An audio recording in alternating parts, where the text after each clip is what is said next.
Good day, I am Jomel Monedero from FSM 3D. Now I will going to present my training plan for my qualification Agricultural Crops Productions NC1. For the example for my training plan for the respondent 1 or trainee 1, for the nominal durations we had for the basic competency 21.57 hours, for the common competency 16.77 hours, for the core competency we had 7.36 hours. For the computations of these, for example for the basic competency we had 32 hours divided by 14 learning outcomes, it's equivalent of 21.57 hours.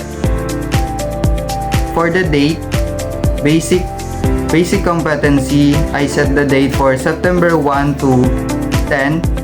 Common competency naman, September 11 to 20. Core competency, we had September 1 to October 3, 2025.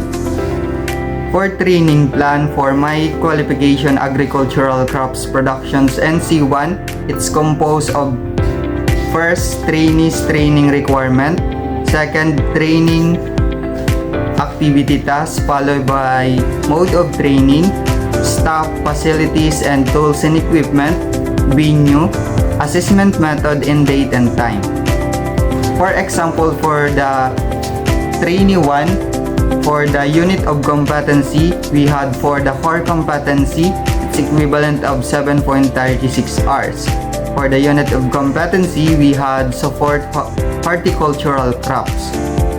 Example for the trainee training requirements, undertake horticultural production work as directed. For the training activity task, we had first instructions and directions provided by the supervisor are followed and clarification sought when necessary.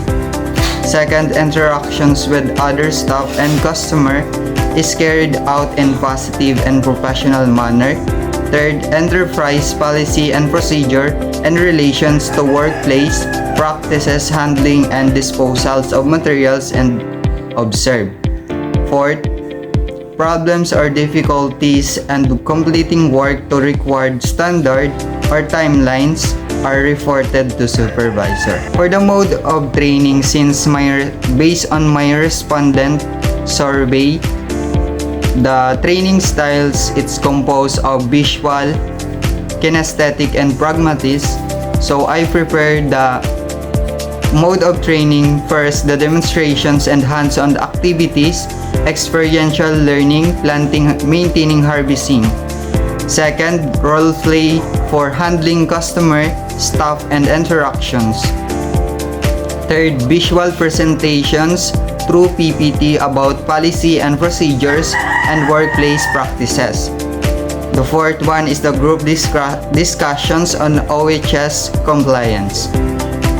For the staff, I invent for example Mr. Cortez V horticultural crop trainers. For different unit of competency, I prefer different staff for my unit of competency, different names.